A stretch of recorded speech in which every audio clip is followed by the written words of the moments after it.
And welcome to Weather and Ag in Focus on this Monday, December 8th, 1:07 in the afternoon. I'm Chief Meteorologist Dean Wysocki, along with our Ag Director, Bridgette Readel. And kind of a quiet day out there today. There are a few light snow showers just to the west of the FM area, moving towards the valley. And we're not expecting much out of that, less than a half inch. So not too much to worry about there. But we have a stronger system that will be affecting our area on Tuesday into Tuesday night. I'll have more on that in just a bit. Bridgette, how was your weekend outside of, football? Hey, I am not going to be shy about it. They lost. There's no excuses I'm going to make. I was at that game, watched no scoring, watched a lot of things didn't come together. And Illinois State is always a formidable opponent. The last time the Redbirds got beat the last time the Redbirds beat the Bison was about 2010. So they might have been a little hungry. I bet. We beat them in the national championship in 2017. So I'm glad to see that we still have two Missouri Valley teams in the playoffs. USD beat Mercer big. And now we've got University of Illinois, we've got the Redbirds moving on. They're going to play, was it UC Davis or Rhode Island? Okay. I didn't even look at the rest of the bracket and not that I'm trying to be miserable about it, but I just didn't take the time. So yeah, it was. I'll watch the games next weekend though. Good deal. Yeah, good deal. Absolutely. Well, we've got some pretty inclement weather coming our way as we head into tomorrow. I think tomorrow morning we're going to be fine, but as we head throughout the day, conditions will go downhill. But for today, we've got a few snow showers out there right now, just to the west of the valley. Again, this isn't going to amount to much, less than a half inch. So a dusting, couple tenths of an inch. And that will continue through the evening hours and then move eastward. Then a quiet night with lows down into the mid-teens and lighter winds. Now, tomorrow, we'll see snow overspread the area from the northwest as we head into mid to late morning. And that snow will start to pick up as we head throughout the day. Now, we're looking at winds blowing out of the southeast 15 to 30 most of the day. But then as the storm system passes by tomorrow evening, the winds whip around to the north. It's going to be whiplash winds because those winds are going to gust between 40 and 50 miles an hour Tuesday night into Wednesday morning. And whatever snow we do have, that's going to produce quite a bit of blowing and drifting snow. I would not be surprised to see blizzard-like conditions across parts of the area. Now, the heavier snows look to be lining up from about Devil's Lake through Grand Forks and down to Detroit Lakes. So just to the north of the FM area. Now, if this storm continues its shift southward, that would drag some of the heavier snowfall totals into the FM area. But areas just to our south and west of the FM area, let's say from Lisbon to Wahpeton, those areas are going to be mainly rain, and they'll see some snow on the backside of the system, but only about an inch or so. So I'm thinking right now about, like I said, 3 to 6 here in the FM area, heavier amounts to our north, and much lighter amounts to our south and west. And again, a slight shift in the track of this storm will make a huge difference in snow totals. So something we'll keep a very close eye on as we head into the afternoon and evening hours. I'm sure that the National Weather Service will upgrade our winter storm watch, at least in parts of the area. They'll probably upgrade that to a winter storm warning and then see how the storm unfolds. But I do anticipate blizzard conditions Tuesday night into Wednesday morning. So keep that in mind if you have any travel going on Tuesday night or Wednesday morning. In other words, go to the store today. Yes. Pick up what you need. Yep. For those of you who don't keep a well-stocked pantry, it is winter. You might want to think about that. Then go get a snow shovel and put it in the back of your vehicle. And much like the rest of us, my coveralls are so fashionable. I wore them to a football game Saturday, so I think the rest of you could too. Just dress warm, be prepared. Common sense, yeah. It's our first bigger storm of the year, and we've had snow for like a week, and everybody's over it. Exactly, so, yeah. I know already. So again, the snowfall totals aren't going to be the big deal. It's the wind that's going to be going along with it. That's going to be the big problem. So again, if you have travel plans tomorrow, morning is fine. Lunchtime, it starts to get a little uncomfortable, if you will, and then evening onward, that's when things start to go downhill quick. So again, just plan accordingly. currently, based on the wind we are having now, which is not as strong as 60 and 70 mile an hour winds, the flagpole on top of this building makes the desk in here shake. So Right. Imagine what it's going to do tomorrow night. Yeah, no doubt about it. And in fact, areas out to our west, central and western part of the state have high wind watches where they're expecting wind gusts in excess of 60. We're not going to get that high here in the valley, but we'll see 40 to 50, I believe. And that's enough, with the powder that we have on the ground and then additional snow. Like I said, I would not be surprised to see near blizzard conditions tomorrow evening and tomorrow night. Parts of the state are anticipating freezing rain. A little bit, yeah. In fact, areas from just south of Devil's Lake through about Jamestown, those areas are going to be under the gun for a little freezing rain. But there's going to be it's a very, very narrow band. It's going to be a quick changeover from rain to snow. Just a very thin band of freezing rain, which it doesn't take a lot. Freezing drizzle, freezing rain to grease up those roadways. So even as you head west, just check on the road condition reports if you're going anywhere tomorrow. Livestock are already getting moved into places that are sheltered, whether you have windbreak panels, barn doors are open so they can go in and out as needed, making sure that there's extra feed, because if you can't get there, then you have the opportunity to have some extra feed out for them, so all those animals can be well taken care of. So it's just a matter of planning and doing what needs to be done in a timely fashion. It will be a bit of a pain to keep waterers unthawed. That continues to be the bane of everybody's existence when it comes to winter and livestock, is keeping all those water tanks open. Hopefully that does continue, though, and everything goes smoothly for them. Yeah, and I tell you what, though, we've got some bitter cold air coming in behind this system, with highs by the end of the week not even getting above zero. They'll be below zero all day, 20 below at night. So dress warm, wear a cap. Yep, exactly. I feel like I should drive through most local college campuses and be everybody's grandma. Like, zip your coat, put a cap on. Don't you have gloves? Who let you out like this? And shorts. You see shorts sometimes too. I just don't need frostbite. No. I have figured that deal out. But you're only going from one building to the other, Bridgette. I mean, it's not that bad. I did it too in a long coat and flannel lined jeans. I was no fool. Exactly. Okay. So all of these weather updates are brought to us by Progressive Ag, our risk management specialists. And we are planning on Wednesday to have one of our assistant ag directors with us, sponsored by Cass County Farm Bureau. The only thing that would change that is potentially weather conditions, right? Who's got to drive where, et cetera. But if you have students who in the new year would have an interest in being a part of that program, would love to have them join us. Again, that is our assistant ag director, sponsored by Cass County Farm Bureau. If you are a sophomore in high school to a sophomore in college, I have an application that you can fill out. And you can do that by emailing me, ag@flagfamily.com. That's my inbox. Dean's is weather@flagfamily.com. And those inboxes are powered by Superior Grain Equipment. Protect your farm's future with Superior Grain storage, drying, and handling solutions. You can find them at superiourbins.com. If you have questions, whether they're weather-related for the next couple of days or farm-related, you can reach us on the JLA Insurance phone line, 701-293-9000. Nate Thorsrud is a farmer. He can answer a lot of your crop insurance questions very quickly if you just give him a call. And many are watching, and especially today, we have two guests who will be joining us via live stream. And that live stream is brought to us by Lighthouse Commodities. You can see us on Facebook, YouTube, and Acres TV for WDAY Weather and Ag in Focus.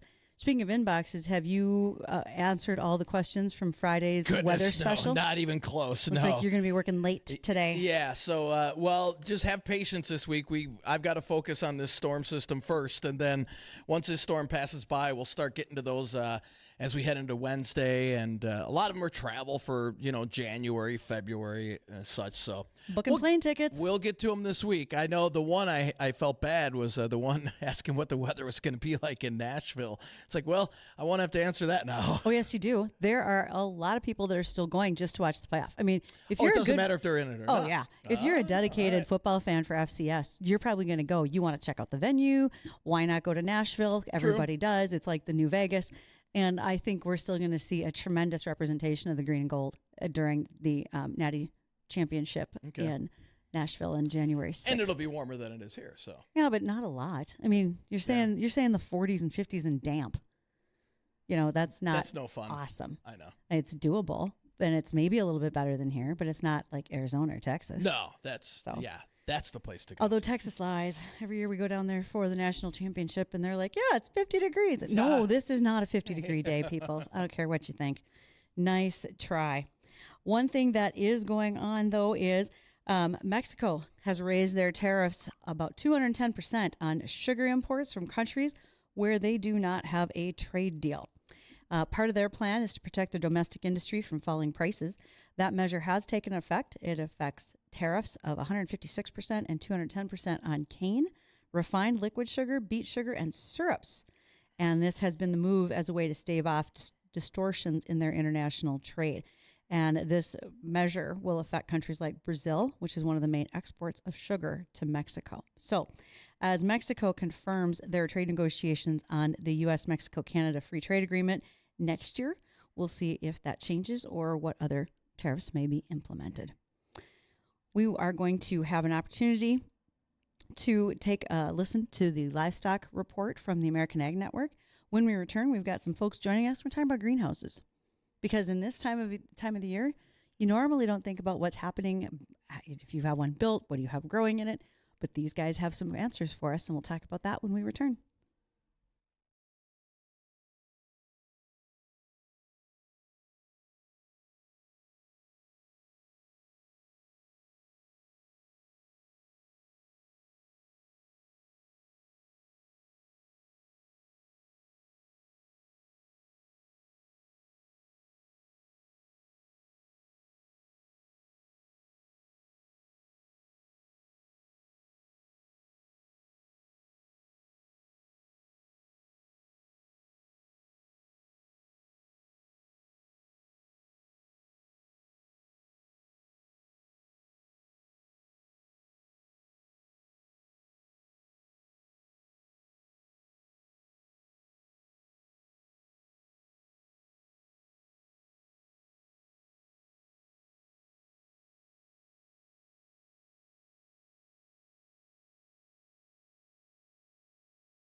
Thanks for joining us today. What is about to become a blustery time of year, but it'll be fine. And you know what else is going to be fine? Your internet, your security. And that's if you go talk to Chris Sherman at Tech Support Farm. You can do the fence check assessment that he has online and see what you may need, what you've already got going well, and what could be improved. So check it out at techsupport.farm. Chris Sherman is happy to work with you and make sure that your personal information is safe for your farm and agribusiness. We are visiting today with a couple of fellows. Marcus Langevin, who's with Tintah Beach Farm. He was doing some greenhouse building on farm and was getting some help from Daniel Handeen. He's with the University of Minnesota College of Design. So let's start visiting just a little bit with you, Marcus. Let's talk about the greenhouse that you've got. What's your farm look like, and why add a greenhouse to it? Yeah, great to be here today. Thanks for having me. So my farm is a pretty small, diversified farm located in rural northwest Minnesota, predominantly focused on vegetables for the Town Square Farmers Market in Grand Forks, as well as eggs to local consumers. What's really exciting about this farm scale deep winter greenhouse is just the number of options for extending the growing season and retaining customers year round. And it's just a great place to come into. You know, yesterday it was below zero. Step inside the greenhouse on a sunny day. It was over 90 degrees in there. Oh, perfect. So when you think about, you said extending, you know, the usage of what you can do for or for farmers markets, et cetera. What's in the greenhouse in the summer versus what you have in there right now? Well, it's I've just finished building the deep winter greenhouse. So really looking forward to the next phase, which is growing stuff in it. Okay. Have a really exciting experiment for this winter with the university as well, and that is looking at supplemental light for growing greens. And we'll kind of see what the space allows for. It's a fairly large space. It's about 16 feet by 60 feet. So it just gives farmers like myself a lot of opportunities to grow food for our local region year-round. Okay, so what was the impetus for wanting to start this greenhouse? Did you look at, I've got markets that go further into the fall. Was it a way to start growing seedlings earlier for you? And what were your first steps? Just talking to University of Minnesota Extension? Yeah, you pretty much hit the nail on the head there. It's a great space for my farm to have seed starts in the spring. Currently, just kind of using a makeshift area for that. This area is by far over and above, the capabilities if I previously had 4 seed starts for having seedlings and then transplanting those in the earlier part of the summer. But I really do see a need from my customers at the Town Square Farmers Market who really want products year-round, and even on the shoulder seasons, earlier in the spring, later in the fall. And Marcus, first off, how long have you been doing this, and where do you see this going, let's say, in the next 5 years? Yeah, so Tintah Beach Farm, first of all, Tintah Beach, the reason it's a beach is because it's on a beach line of Glacier Lake Agassiz. So the farm was incorporated 5 years ago. We're going to be going into our 6th season. This is kind of at the halfway point of, that beginning farmer phase, of being a farmer 10 years or less. So really kind of excited at having this. It's going to be a great space for hosting both other farmers who are interested in greenhouse growing, as well as customers who just want to have a centerpiece to visit the farm, to be inside the deep winter greenhouse, host workshops year-round, as well as provide early season produce for our region. Now, Daniel is with the University of Minnesota College of Design. How did the College of Design get involved with greenhouses? Hi, Bridgette. That's a great question. The short answer is that we got a college grant to work with Extension to try and tune up what was at that time the kind of cutting edge of winter greenhouse design. And so they tapped our office. I'm at the Center for Sustainable Building Research, and basically got the opportunity to travel around and visit other winter greenhouses and talk with their operators and really just kind of compile all the best ideas that were out there.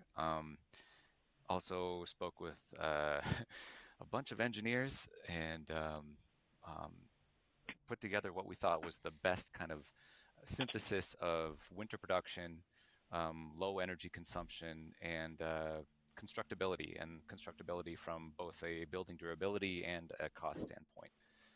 So this was almost 12 years ago now. We did the first version. We called that the Deep Winter Greenhouse V2.0. That was building Yeah. on some of the concepts that were brought forth by, I would say, well, they were pretty much the pioneers of deep winter greenhouse growing here in Minnesota. They kind of started the resurgence of interest in winter growing.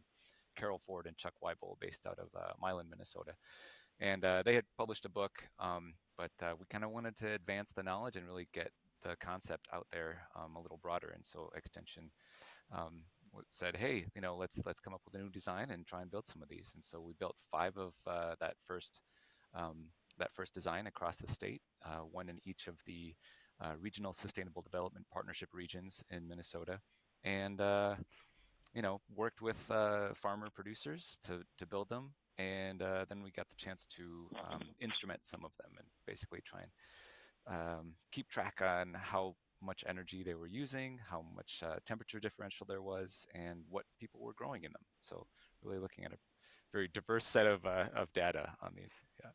Okay. Before we get further down the line with a lot of other questions, you mentioned a regional sustainable development partnership region. What is that, or Yeah. where are they in So Minnesota? yeah, RSDP, or the Regional Sustainable Development Partnerships, is a branch of U of M Extension, and their primary job is to act as a conduit, essentially, between some of the expertise and knowledge and research that's happening at the University of Minnesota, and make sure that that is, done in partnership and is communicated with folks in outstate Minnesota. So the cool thing about the regions, and the state's roughly broken up into these five big chunks. They don't neatly follow any type of particular geographic borders, but they're everywhere but the metro area. That's the important thing. So they help advance all kinds of different things. They've got idea grants that people can come to and say, hey, we want to do this thing in our community or on my farm. I want to do some research. I want to try and develop an asset here. And they do a great job of finding the right people at the university to work with all the brilliant and resourceful folks in rural Minnesota. I like brilliant and resourceful. And I think there's a bunch of questions. No, it's great. I just have to say, Bridgette, like just being able to work with the regional partnerships and all the folks that I've been connected to through that has just been a wonderful opportunity. So yeah, Th- I, I really, there's just so much. You know, I would say in academia sometimes there's a lot of talking and there's a lot of research, but that doesn't always result in actually getting things done. And so that's the thing I appreciate about working with RSDP. oh, I like that you We get admit stuff that done. because sometimes we forget those things. But okay, lots of questions about the design element. What's changed since you started looking at these 12 years ago? Construction, who had to do constructions? Was it Marcus, et cetera? We will do that after the news break. So when we return, we'll continue our conversation. We're talking about greenhouses on the farm. And we are working with Marcus Langevin. He is with Tintah Beach Farm at Thief River Falls, and Daniel Handeen. He is with the University of Minnesota College of Design. We'll continue after this.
Thanks for joining us this afternoon as we are visiting about greenhouses on the farm. We are joined by Marcus Langevin. He is with Tintah Beach Farm, and I love that he says Tintah Beach because it is on the beach of Glacial Lake Agassiz. So anytime you get to call this the beach region, it is worth it. And also Daniel Handeen. He's the University of Minnesota College of Design. Okay, so Marcus, before I ask a lot of the design questions, who had to build the greenhouse? If you got the help on the plans from University of Minnesota, did you have to supply the labor? Was there some sort of grant matching dollars? How did this process work for you as a farmer? I think Marcus is there. Maybe? No. We'll see if we can find Marcus again. I'll be curious how that looks. He's taking a break. Yeah, well, no. I could try and fill in. Sure. Jump in there for us, Daniel. Yeah. So Marcus is one of 5 farmer partners that we're working with to build this larger version of the deep winter greenhouse. And if I could back up just a second, just to define, when we say deep winter greenhouse in terms of what the U of M extension initiative is here, it's basically including 2 main concepts. And one is that we're really focusing on winter growing. And so the design of the greenhouse is meant to maximize the ability to grow produce in Minnesota in the winter. We're talking, basically the time period from October till about, end of May, somewhere in there. The other big concept that we include in there is that it has some sort of thermal storage built into it. And so we're utilizing basic passive solar design principles, that is using a large south-facing clear wall, transparent wall. We use a triple layered polycarbonate on the south side of our greenhouses. And then all the rest of the structure that's above ground is super insulated. And so we use a continuous exterior insulation approach to the structure, so that we've got, it winds up being about R30, which exceeds Minnesota residential code. So any of that solar heat that we're getting into the greenhouse, we're trying to keep it in as best we can. And then underneath the greenhouse, we've got ductwork buried in the soil, and that kind of acts like a big, it's kind of like a big radiator. And so it takes the warm air from inside the greenhouse, and that gets blown down by fans into the ductwork that's buried in the soil underneath, and that helps heat up the soil underneath the greenhouse. And that soil then acts as kind of a low-grade geothermal heat storage mechanism for us. And so then we're able to draw that heat back out during the nighttime or when the sun isn't shining, so that we can sustain the temperatures without having to use propane or electrical or some other kind of backup heating. That's important because when I initially heard this story, I thought about concrete flooring, but then I could see it was all bare ground flooring. And so, Marcus, who had to do the build? Was that you? Did you have to have some match in order to make this work with the experiments with the University of Minnesota? Did you get a whole fleet of grad students to build it? What happened? Hopefully you can hear me this time. Sorry about the difficulties there. We're good. Yeah. So Dan has put in a tremendous amount of work to create blueprints for this and plans that are, I'm by no means a carpenter or any skilled carpenter, but somehow my dad and I, the two of us combined, were able to build this structure. Just the two of us. We had worked with the excavation as well as hired a professional electrician. We're not going to tackle that ourselves, as there's a lot of electrical components into a building like this. But big part is just space it out. So we worked on the foundation last fall, the fall of 2024, and then this summer we got to work doing the framing as well as the insulating and sheathing. And a lot of the building components are a little bit strange. Like ordering triple wall polycarbonate panels. Where do you get those? How do you ship them? Good questions. Stuff like that. Yeah. I would say the hardest part was just getting started. So getting all the materials, accumulating those, so that when we were ready to start building, we didn't run into any hiccups along the way. Now, as you are doing this, first of all, on our live stream where people are watching, again, thank you to Lighthouse Commodities for bringing our live stream to us today. And you can watch this on Facebook, YouTube, and Acres TV. we're seeing pictures of some of these deep winter greenhouses. And so it's not necessarily the building that you would have thought, because there's an entire probably south or west facing side of this building that's one big slant that's all solar panels, if you will, or at least the greenhouse panels. So was this exactly what you had in mind when the design started coming to you, Marcus, or were you taken aback and said, wow, I didn't think it would look like this? Well, I've been following, the deep winter design, greenhouse designs, since the mid 2010s. Okay. So the idea of this, and Dan can explain it a lot better than I can, but it's essentially a solar oven for plants in the winter. So you want to optimize the south-facing wall so it's slanted, perpendicular to the winter sun, and then it collects a lot of heat, provided you have a nice sunny day, Mm-hmm. and it then stores that.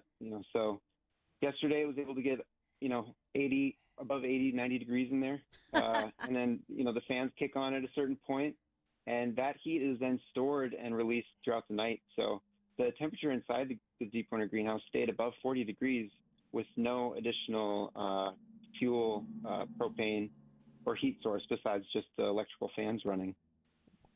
And when I say electrical fans, they weren't electrical heated. They're just circulating. That already stored heat. That was going to be a question that I had for you. So, Daniel, when you mentioned that you've been looking at these designs, et cetera, for like 12 years, what has changed in that 12 years that you knew then, but have improved for right now? That's a really good question. I would say probably the most significant things have to do with, one is the structure above grade. I used to try and do, a typical kind of cavity stud wall, like most houses would be constructed, 2x6s with, I was specking at the time, rock wool insulation in the cavities, and then your standard vapor barrier on the interior. And the issue with that is that it's you really have to do a perfect job of air sealing, really, to keep any moisture out of the wall. And as you know, if moisture and warm air, humidity gets into the wall, that's a great place for condensation to happen, and that can eventually rot out places in the wall. While we didn't see that with the first 5 that were built, thank goodness. That was Yes. that was a what I would call a susceptible type of assembly that I wanted to move away from. And so all these new ones, as I explained earlier, they have the structure pretty much exposed on the interior, and then all of the insulation, all of the weather control barriers, the air control, and the humidity control are all on the exterior of the structure, so the structure stays warm and dry all the time. And then there's no thermal bridging through studs and so forth. So it's a much more robust type of wall assembly. The other big departure was that in the first ones, we were using rock bed. And so we would bring in warm air from the peak of the greenhouse and then push it through basically the airspace in between river rock that was buried underneath the greenhouse. It turned out that that was not quite as effective a heat storage mechanism as we as we had been told, basically. Okay, yeah. That was kind of the cutting edge at the time. But through a series of really working with mechanical engineers in the solar engineering department here at the University of Minnesota Twin Cities, determined that really just burying the ductwork in the soil is as good of a thermal storage method. And then you don't have to go buy a bunch of river rock from somewhere. It was surprising. I was like, oh, air, cheap. We can move that through, no problem. Rock, cheap, easy. No, but it's not. the rock, depending on where you are, the rock is cheap, but getting a dump truck to deliver, 20 some yards of river rock, that's not cheap. So backfilling with the existing soil is a much more cost effective and pretty much equally as thermally effective method. So, Marcus, where would you suggest folks start if they're listening and they're thinking, I want to explore this further? What's there as a farmer to farmer suggestion? What might you encourage them to do next? Well, first thing is to understand their customer base, where they're located, also, and kind of toy around with the size considerations for a building like this, and the way the building is outlined in the plans, you can make it smaller, you can extend it, make it longer. So there's quite a bit of flexibility within the plans if the person is needing more or less space. As more of these come online, this is the second one that's been built in the state, the specific farm scale deep winter greenhouse. There's another one that is that's in Hutchinson, Minnesota, and then there's plans for 3 additional ones. These are going to be located fairly close by for folks if they want to come and tour them, and hopefully that information will be made available. We in fact just had our open house at Tintah Beach Farm for the deep winter greenhouse. It was a great event. It was a nice 50-degree day just a couple weeks ago, and it was pretty well attended, and people got a chance to actually step inside the greenhouse. As Carol Ford says, she has a plaque above her deep winter greenhouse that it says "Door into Summer." I like that, and I appreciate the fact that, like you said, you had your open house on, I believe it was November 22nd. Well attended, a 50-degree day to take a look at the greenhouse. But gentlemen, I hope it's all right if listeners reach back to me and say, we would like to get more information. Can I direct them to you? I'll reach you both by email if folks have questions. That'd be all right? Absolutely. And I would, before we go, just put in a plug to just search for U of M Extension Deep Winter Greenhouse, and that'll bring you to the U of M's website that has a lot of resources in there, that has links to the construction documents. It has links to some enterprise analysis. And there is also a Deep Winter Producers Facebook group that is a little more dynamic, and people who are building these or designing these or operating them are just kicking around questions and asking for advice about materials and varieties that they can grow in there, all kinds of stuff. So both of those are really good resources as well. All right, guys, and we have Tom on line too. Tom, you've got a question for our guests today. Yeah, I sure do. What's the coldest, or where's the location of the greenhouse in the coldest location? If that makes if that question well, makes of sense. this larger farm scale version, I would say Marcus probably has it. He's outside of Thief River Falls, and I was just looking at the temperature data from that, and it looks like it was 14 below yesterday morning, right before the sun came up. Yeah. And I'd say that's pretty, so far this year, that's the coldest temp that one of these has been exposed to. Right. Will they go down colder? I mean, will they sustain 20, 25 below? Something like that? Well, I should be clear. There's backup heat in all of these. And they're, it's a lot of it depends on how much sun you have the day before. If you've got sun where it's going to charge up the thermal mass the day before, then you're able to pretty much draw upon that heat overnight. But all of these have some sort of backup heating, and so I know Marcus has backup heat in his, and the other one that he mentioned, that one's actually down in Houston, Minnesota. They also have a backup heater in there, and I can see on the temperature data when that backup heat is cycling on and off after they've had it's a nice cold night and they haven't had a whole lot of sunlight the day before. And I apologize if this question's been asked. How large of a structure could a person build and make this profitable? Well, there's a number of different approaches. The largest ones that I've seen are upwards of 40,000 square feet. Those are up in, they're up in Alberta, Canada. They use a double, it's kind of like a double walled system. They actually have 2 layers of transparent glazing on them. That's, I would say, kind of the, that's well, it's the top of the line. That also comes with a pretty significant cost. But there's a number of different approaches, different designs out there, all pretty much kind of integrating the same base concepts. The idea with the U of M prototype is that it's a relatively accessible and relatively affordable scale at which to build one of these to help diversify a farmer's income, especially over the wintertime when they wouldn't typically be having that. So construction cost for these is in the realm of 65 grand. I don't know, Marcus, what yours is coming in at, but we're somewhere in that range. Yeah, thank you very much. Appreciate the info. 38.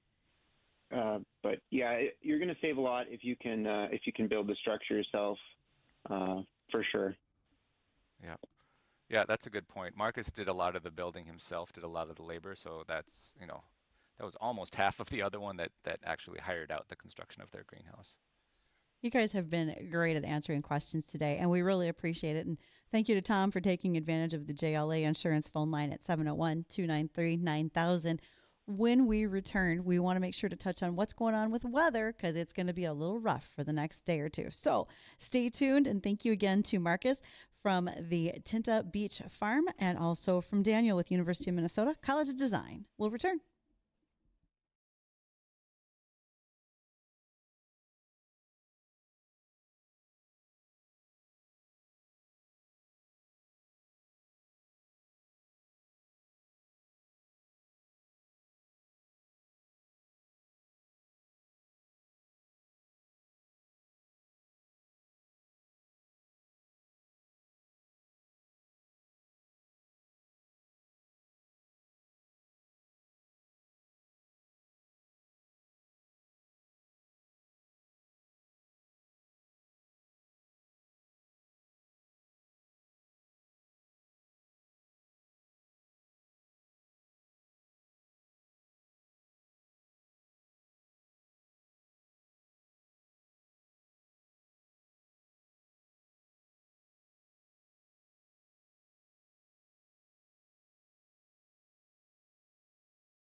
And welcome back to Weather and Ag in Focus, 1:55 in the afternoon. We've got some moderate snow pushing through the FM area right now.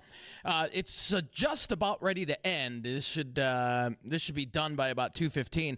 There's another band of heavier snow pressing right now through Fordville, approaching the Grafton area. It's affecting the Grand Forks area, moderate to occasionally heavy band of snow there. And again, it's quickly moving east. It'll be out of here, at least in the FM area, by about 2:15 or so, and then should be out of the Northern Valley by about 3 o'clock. Just a quick moving band of snow, but temporarily reducing visibility and causing some slick travel out there. So, again, you'll have to deal with this for the next 15 minutes or so, and then conditions should start to improve over the FM area. But again, if you didn't catch us earlier, we do have a winter storm watch that's in effect from Devil's Lake down through about Jamestown and east along 94 through the FM area and into Lakes Country. We're expecting snow to develop as we head into tomorrow morning. It looks like mid to late morning, and then really ramp up as we head into the afternoon. Now, areas just southwest of the FM area, let's say Lisbon to Wahpeton, out towards Bismarck, those areas will be all rain tomorrow. It's going to be a little too warm. And then behind the system, that's when the winds ramp up. In fact, high wind warnings in effect from Bismarck northwestward, and those areas are expecting winds approaching 60 miles an hour. So if you have any travel plans going west, you're going to run into that. Now, we'll get in on some of those stronger winds in the FM area tomorrow evening and especially tomorrow night. The winds during the day tomorrow will be out of the south most of the day. Then after sunset, they whip around to the northwest with snow and blowing snow tomorrow night. It looks like tomorrow night we could have near blizzard conditions across much of the valley, with the exception of the far southern valley. So keep that in the back of your mind. Keep up to date on the forecast. Also keep up to date on road condition reports as, again, tomorrow, those will be deteriorating as we head throughout the day. Again, I'm expecting about 3 to 6 here in the FM area. And I'm not so much focusing on the amount of snow. It's the wind that's going to come along with that Tuesday night into Wednesday morning. That's what's going to cause the big headache around here. So, again, please keep up to date on the forecast. I'm sure the National Weather Service is going to upgrade parts of the area either to probably to a winter storm warning as we head into tomorrow. Well, you're going to be snowed in, so you can go cruise the Minnesota Department of Ag's website. They are accepting applications for the Cooperative Development Grant Program. It allows new cooperatives to develop their business plans and strategies so they can produce, process, or market a Minnesota-grown ag product and services. So if you were listening to that conversation about these deep winter greenhouses, thinking about how I can extend secondary income on my farm, etc., maybe some of these grants in Minnesota could be helpful to you, from $2,500 up to $50,000 per project. And if you're curious, you can go find them on the Minnesota Department of Ag website. Good deal. Well, that'll do it for Bridgette and myself here at Weather and Ag in Focus. But don't go anywhere. The Jay Thomas Show, it's coming up next.